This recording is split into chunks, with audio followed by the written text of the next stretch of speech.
This video of The Lallan Top is brought to you by Akash Digital. अब तैयारी करो online.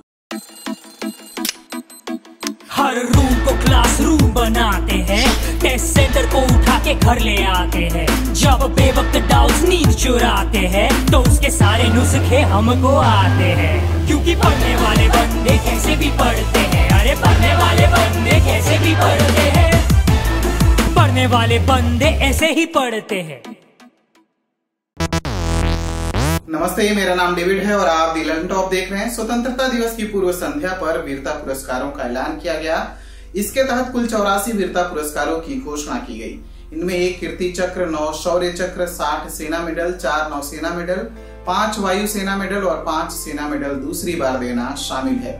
Jammu Kashmir police के head constable Abdul Rashid कालस को कीर्ति चक्र से नवाजा गया है। उन्हें मरणोपरांत यह सम्मान मिला है। कीर्ति चक्र शांति काल का दूसरा सबसे बड़ा पुरस्कार है। शांति काल यानी जब देश युद्ध न लड़ रहा हो। शांति काल में अशोक चक्र सर्वोच्च वीरता सम्मान होता है। इसके बाद कीर्ति चक्र और फिर शौर्य चक्र का नाम आता है। 9 शौर्य चक्र का ऐलान भी राष्ट्रपति रामनाथ कोविंद ने किया। इसमें 4 शौर्य चक्र CISF, 3 थल सेना, 1 वायु सेना और 1 जम्मू कश्मीर पुलिस के जवान को दिया गया है। इनमें CISF के inspector Mahavir Prasad Godara, head constable इराना नायक, कांस्टेबल महेंद्र कुमार पासवान, कांस्टेबल सतीश कुमार कुशवाहा को मरणोपरांत शौर्य चक्र मिला है। गृह मंत्रालय ने बताया कि ये चारों जवान आग से जुड़ी घटनाओं में शहीद हुए। थल सेना से havildar Alok Kumar Dubey, major Anil Uras, lieutenant colonel Krishna Singh Rawat को शौर्य चक्र मिला है। वायुसेना विंग कमांडर विशक नायर और जम्मू कश्मीर के IPS अधिकारी अमित कुमार को भी शौर्य चक्र से नवाजा गया है। 15 अगस्त 1947 से वीरता पुरस्कारों की शुरुआत हुई थी। पहले शांति काल में केवल अशोक चक्र ही मिलता था। उस समय अशोक चक्र क्लास 1, अशोक चक्र क्लास 2 और अशोक चक्र क्लास 3 हुआ करते थे।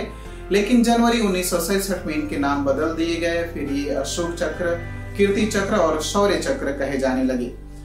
हेड कांस्टेबल अब्दुल राशिद कालस कीर्ति चक्र से नवाजा गया है। वो जम्मू कश्मीर पुलिस में थे। स्पेशल ऑपरेशन ग्रुप के सदस्य 18 फरवरी 2019 को पुलवामा के पिंगलान इलाके में वे एंटी टेरर ऑपरेशन में शामिल थे।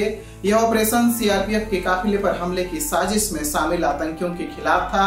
इस ऑपरेशन को आतंकियों से लड़ते हुए कालस वीरगति को प्राप्त हुए। सुरक्षा बलों ने इस दौरान जैश-ए मोहम्मद के आतंकी कामरान और अब्दुल राशिद को मार गिराया था। मुठभेड़ में सेना के 3 जवान सहित सुरक्षा बलों के 5 जवान शहीद हो गए थे। इस ऑपरेशन के बाद पुलवामा के तत्कालीन SP चंदन कोहली ने कहा था कि हेड कांस्टेबल अब्दुल राशिद ने गजब का साहस दिखाया। पहले भी उन्होंने कई एनकाउंटर में बहादुरी दिखाई थी। अब बात शौर्य चक्र विजेताओं की। हवलदार आलोक कुमार दुबे। हवलदार आलोक कुमार दुबे को 22 जून 2019 को जम्मू कश्मीर के एक गांव में सर्च ऑपरेशन के दौरान अदम्य साहस के लिए शौर्य चक्र से नवाजा गया है। इस अभियान में उन्होंने एक खूंखार आतंकी को मार गिराया, साथ ही 4 आतंकियों के भागने का रास्ता रोक दिया था। 44 राजपूताना राइफल्स के हवलदार आलोक कुमार 30 जनवरी 2002 को सेना में शामिल हुए थे। उन्होंने फतेहगढ़ के द राजपूत रेजिमेंट सेंटर से ट्रेनिंग हासिल की। ट्रेनिंग पूरी होने के बाद उनकी पोस्टिंग 23 राजपूत में हुई। 6 जनवरी 2017 को उन्हें 44 राष्ट्रीय राइफल्स राजपूत में तैनात किया गया था।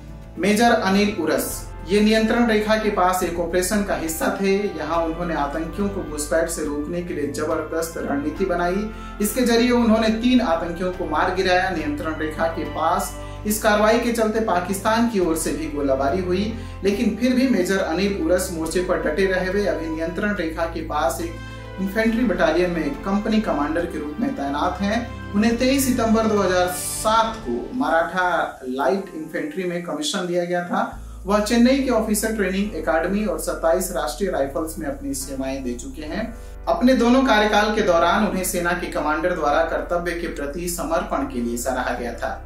लेफ्टिनेंट कर्नल कृष्ण सिंह रावत वे नियंत्रण रेखा पर आतंकियों की घुसपैठ रोकने के लिए टीम लीडर के रूप में तैनात थे। घुसपैठ की जानकारी मिलने के बाद उन्होंने इसे रोकने की कोशिश की।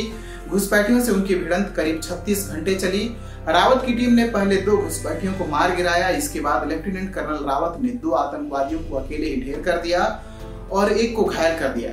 सेना में शामिल होने के बाद लेफ्टिनेंट कर्नल कृष्ण सिंह रावत की पोस्टिंग पैराशूट रेजिमेंट विशेष बल की पहली बटालियन में मिली। उन्हें साल 2010 में सेना पदक वीरता भी मिला है। डीआईजी अमित कुमार, वे पहले दक्षिण कश्मीर के डीआईजी रह चुके हैं। उन्हें पुलवामा के पिंगलान इलाके में 16 घंटे लंबे ऑपरेशन के लिए शौर्य चक्र मिला है। यह वही ऑपरेशन है जिसमें हेड कांस्टेबल अब्दुल राशिद कालस को कीर्ति चक्र दिया गया है। इस ऑपरेशन में अमित कुमार को गोली लगी थी, इससे उनकी जान को खतरा हो गया था। इसके चलते काफी समय तक वे अस्पताल में रहे। उन्हें इलाज के लिए दिल्ली के एम्स लाया गया था। दिसंबर 2019 में उन्होंने फिर से डीआईजी का पद संभाला था। अमित कुमार 2006 बैच के जम्मू कश्मीर कैडर के आईपीएस हैं। वे अभी जम्मू में ही तैनात हैं। महावीर प्रसाद गोदारा, नई दिल्ली के सीजो कॉम्प्लेक्स में भीषण आग के दौरान महावीर प्रसाद गोदारा शहीद हो गए थे। यह आग 6 मार्च 2019 को लगी थी। इस दौरान महावीर प्रसाद गोदारा सीजो कॉम्प्लेक्स में सिर्फ प्रभारी के रूप में तैनात थे। आग बुझाने के दौरान अचानक एक दीवार ढह गई, धुआं निकलने लगा। इस दौरान भी उन्होंने लोगों की तलाश जारी रखी और धुएं की चपेट में आ गए। उन्हें एम्स ले जाया गया, लेकिन तब तक उनकी मौत हो चुकी थी। वे साल 2008 में सीआईएसएफ में उप निरीक्षक कार्यकारी के पद पर नियुक्त हुए थे। एरना नायक, सतीश कुशवाहा और महेंद्र पासवान सितंबर 2019 में ओएनजीसी के मुंबई प्लांट में लगी आग में शहीद हो गए थे। आग गैस रिसाव के चलते लगी थी। इस पर हेड कांस्टेबल फायर एरना नायक, कांस्टेबल डीसीपीओ महेंद्र कुमार पासवान और कांस्टेबल फायर सतीश प्रसाद कुशवाहा के साथ प्लांट के अंदर गए। इसी दौरान धमाका होने के कारण एरना नायक, महेंद्र कुमार पासवान और सतीश प्रसाद कुशवाहा शहीद हो गए। उन्हें मरणोपरांत शौर्य चक्र से सम्मानित किया गया है। ये स्टोरी की थी हमारे साथी शक्ति ने। अगर इस वीडियो को आप यूट्यूब पर देख रहे हैं तो हमारे चैनल को सब्सक्राइब करिए। फेसबुक पर देख रहे हैं तो हमारे पेज को लाइक करिए और अब तक आपने हमारा ऐप डाउनलोड नहीं किया है तो डाउनलोड करिए। Thank you. आपको सेहतमंद बनाने, हेल्थ की दुनिया के सब हाल बताने, आपको आपकी बॉडी के और करीब लाने, एक्सपर्ट्स के जरिए आपकी अवेयरनेस चमकाने, तंदुरुस्त रहना होगा नई लत। देखिए द ललन टॉप पर सेहत बहुत जल्द।